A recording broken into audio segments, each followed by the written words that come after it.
Friends, Ashraf vlog அப்படிங்கிற ஒரு YouTube channel. இந்த சேனல் வந்து பெரும்பாலான தமிழ் மக்களுக்கு பரிச்சயமான ஒரு யூடியூப் சேனல். எனக்கு பின்னால் இந்த புகைப்படத்தில் இருக்கிற இந்த வாலிபர், சின்ன வயசு, அவர் வீடியோவை பார்க்குறப்ப எனக்கு வந்து ரொம்ப ஒரு எனர்ஜி லெவல் நல்லாயிருக்கும். நான் வழக்கமாக பார்க்குற ரொம்ப செலக்டடான தமிழ் யூடியூப் சேனல்ஸில் அஷ்ரஃப் vlog, இந்த சகோதரர் அஷ்ரஃப் vlog யூடியூப் சேனலும் ஒன்று. I am subscriber. நான் அவருடைய சப்ஸ்கிரைபர். அவருடைய விலாக்ஸை மலேசியாவில் அவர் போடுற பல விலாக்ஸ், அது மட்டும் இல்லை ஊருக்கு வர்றப்போ அவர் எடுத்து போடுற பல விலாக்ஸ், ஓகேங்களா. அவர் பேசுகிற அந்த ஒரு இயல்பான யதார்த்தமான ஒரு ஃப்ளோ, அழகான அந்த விலாகிங் ஸ்டைல். அப்புறம் அவர் அங்கே துபாய்க்கு கூட ஒரு வாரம் விசிட்டுக்கு வந்திருந்தார். இந்த மாதிரி அவருடைய விலாக் எனக்கு ரொம்ப ரொம்ப பிடிக்குங்க. அவருடைய பிரத்யேகமான எக்ஸ்க்ளூசிவான நேரேட்டிங் ஸ்டைல் வந்து எனக்கு மனசுக்கு ரொம்ப இதமாக இருக்கும். அதனால் அடிக்கடி அவருடைய யூடியூப் அந்த வீடியோஸை வந்து பார்ப்பேன். நான் ரொம்ப குவாலிட்டியாக பண்ணுவார். ஃபுட் விலாகும் பண்ணிகிட்டு இருந்தார். நார்மல் விலாக் பண்ணாமல் பல புதிய இடங்களுக்கு போய் அந்த இடங்களினுடைய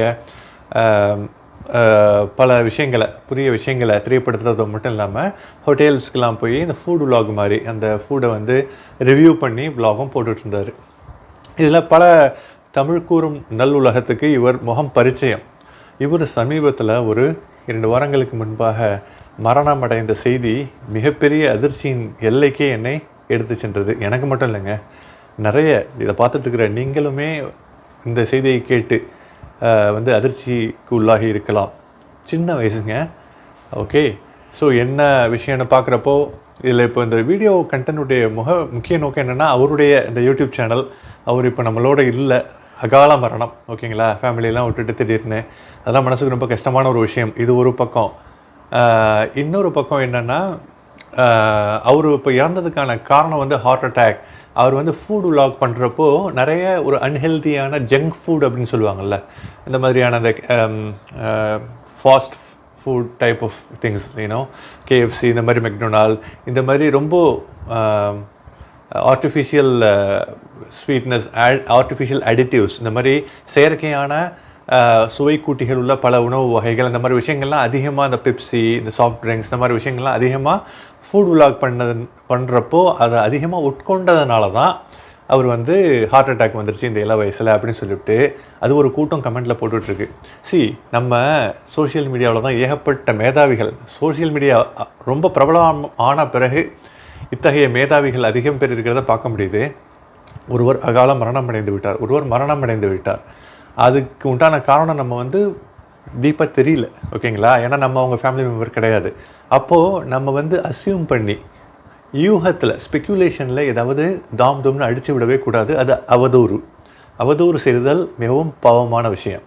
தெரியாத ஒரு விஷயத்தை இப்படி தான் இருக்கலாம், இல்லாட்டி நீங்கள் யூகமாக சொன்னால் கூட அது அடுத்தவங்களுக்கு வந்து ஒரு ஃபேக்டாக எடுத்துக்கொள்ளப்படுவதற்கு வாய்ப்புகள் அதிகம்.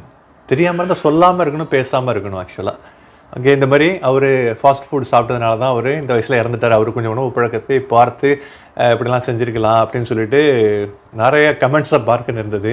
இத்தகைய கமெண்ட்ஸ் வந்த உடனே இந்த அஷ்ரஃப் vlog, இந்த சகோதரர் அஷ்ரஃபினுடைய தகப்பனார் அவர் விலாக் பண்ணுறப்போ அவருடைய தகப்பனாரோட பல விலாக்ஸ் போட்டிருக்காரு. நான் பார்த்துருக்கேன். ரொம்ப ஒரு வெள்ளந்தியான, ஒரு அப்பாவியான, ஒரு டிப்பிக்கல் ஊரில் உள்ள நம்ம தகப்பனார் மாதிரியான ஒரு தகப்பனார். அவர் எனக்கு ரொம்ப பிடிக்கும். தாடி வச்சுட்டு அங்கே அவர் மலேசியாவில் ஒரு ரெஸ்டாரண்ட் மாதிரி, ஒரு சின்ன கேஃப்டீரியா மாதிரி வச்சுருந்துட்டு அந்த கடைக்கெல்லாம் போய் விலாக் போட்டிருக்காரு அஷ்ரஃப், ஓகேங்களா. அப்போ அவருடைய ஃபேமிலி, அவங்க இருந்த லிவிங் ரூமு, அது எல்லாமே வந்து எனக்கு பரிச்சயம். அவங்க அந்த அத்தா, அதாவது ஃபாதர் வந்து இந்த கமெண்ட்டெல்லாம் பார்த்துட்டு ஒரு தன்னிலை விளக்க வீடியோ மாதிரி ஒன்று போட்டிருக்காரு. இந்த இறந்ததற்கான காரணம் என்ன அப்படின்னு பார்த்தா, சம்பவம் நடந்த அன்னைக்கு, அந்த அகால மரணம் நடந்த அன்னைக்கு மதியம் ஏதோ வெளியிலேருந்து வந்தவர் 2-3 தடவை வாந்தி எடுத்திருக்காரு. அஜீரண கோளாறா என்ன எதுன்னு தெரியல. அப்போ வந்து டாக்டர்கிட்ட 2-3 தடவை வாந்தி வந்துட்டு அவங்க அம்மா சாப்பிட சொன்னப்போ, அந்த சாப்பாடு கூட இப்போ வேணாம், ஏன்னா வயிறு ஒரு மாதிரியாக இருக்குது அப்படின்னு சொல்லிட்டு 4 மணிக்கு தூங்கி எந்திரிச்சு சாப்பிட்றேன்னு சொல்லிட்டு தூங்க போயிருக்காரு. திருப்பியும் வாந்தி நிற்காமல் அதிகமானதுனால டாக்டர்கிட்ட போயிட்டு வரலான்னு சொல்லிட்டு கிளம்பி வெளியில் வந்திருக்காரு. வெளியில் வர்றப்போ இந்த படிகள் இறங்குற வீட்டில் உள்ள, மலேசியாவில், இது எல்லாமே மலேசியாவில் உள்ள அந்த படிகளில் இறங்குறப்போ கால் இடறி தவறி விழுந்து ஏருக்கு மாறாக ரொம்ப ஒரு என்ன சொல்கிறது, கஷ்டமான ஒரு லொக்கேஷனில் விழுந்துட்டார். நார்மலாக நம்ம தடுக்கி விழுறப்போ மேலேருந்து விழுந்தால் தான் மரணம் ஏற்படணும்னு அவசியம் இல்லை, அல்லது அதிக காயம் படணும்னு அவசியம் இல்லை. சாதாரண தாழ்வான இடத்துல இருந்து கண்ணா பின்னான்னு எசகு பெசாக விழுந்துட்டோம்னு வச்சுக்கோங்களேன், அது வந்து ரொம்ப பெரிய காயத்தை உண்டாகும். அந்த மாதிரி தான் நடந்திருக்கு. தாழ்வான பகுதி பெரிய உயரம் இல்லைன்னா கூட படியில் இறங்குறப்போ கண்ணா பின்னான்னு விழுந்து அவருடைய அந்த டெம்பிள் அப்படின்னு சொல்லுவாங்க, இந்த புட்டு அங்கேயும் பின்னால் பிடரியிலையும் பின் மண்டையிலையும் அடிபட்டு அவர் ஒரு 5-10 நிமிஷத்துல மரணம் நிகழ்ந்ததாக அவங்க தகப்பனார் அந்த வீடியோ லிங்கை கொடுத்துருக்கேன், அதையும் பாருங்கள். சொல்கிறாரு, ரொம்ப கஷ்டமாக இருக்குது. இன்னா லில்லாஹி வ இன்னா இலைஹி ராஜிஊன். இறைவனுக்காகவே இருக்கிறோம், இறைவனின் புறமே நாம் அனைவரும் செல்லக்கூடியவர்களாக இருக்கிறோம். நம்ம எல்லாருமே க்யூவில் தான் நின்றுட்டுருக்கோம், டைம் மட்டும்தான் வித்தியாசம். ஸோ இந்த வீடியோவினுடைய நோக்கம் என்னென்னா, அதாவது அவர் இந்த மாதிரி இறந்து போனதற்கான காரணம் வந்து இந்த மாதிரி ஒரு அசம்பாவிதம், ஒரு விபத்து, ஓகேங்களா? ஒரு கீழே விழுந்த அந்த ஒரு விபத்து தானே ஒழிய அவர் ஃபுட் ஸ்டைல்னால, ஹெல்த் ஹேபிட்ஸ்னால, ஃபுட் ஹேபிட்ஸ்னால இந்த மாதிரிலாம் இறந்தாலும் கிடையாது. எதுவுமே நம்ம we cannot jump to a conclusion. We cannot judge any person. We are not here to judge anyone actually, ஓகேங்களா? இப்போ வந்து நல்லா இந்த மாதிரி ஃபாஸ்ட் ஃபுட் சாப்பிட்டுட்டு 60-70 வயசுக்கு மேலே உள்ளவங்களும் இருக்காங்க. ஃபாஸ்ட் ஃபுட் சாப்பிடாம ரொம்ப பியூராக டிசிப்ளின்டான ஃபுட்டோட இருந்து பயங்கரமான ஒரு ஜிம்மில் ஒரு ஹெல்த் ஹேபிட்டோட பக்காவாக இருந்து 35 வயசில் போனவங்களும் இருக்காங்க. இறைவனின் நாட்டம், ஓகேங்களா? தக்தீர், அதாவது நம்ம அந்த டெஸ்டினி, ஒரு சில விஷயங்கள் நம்ம கண்ட்ரோலுக்கு அப்பாற்பட்டது. அதனால் டக்குன்னு we cannot jump to a conclusion. கமெண்ட்லலாம் இந்த மாதிரி கண்ணாமண்ணான்னு போடாதீங்க, தெரிஞ்சால் போடுங்க. 100% தெரியுது, அது வந்து பப்ளிஷ் பண்ணிட்டாங்க, உண்மையான ஃபேக்ட்னா போட்டு அதை கருத்து சொல்லுங்கள். அதுவும் அடுத்தவங்களை அஃபெக்ட் பண்ணாத வகையில், அடுத்தவங்களை ஹர்ட் பண்ணாத வகையில் பண்ணுங்கள். கண்ணியமாக பண்ணுங்கள், ரெஸ்பெக்ட்ஃபுல்லாக பண்ணுங்கள், நாகரிகமான வார்த்தைகளில் பண்ணுங்கள்.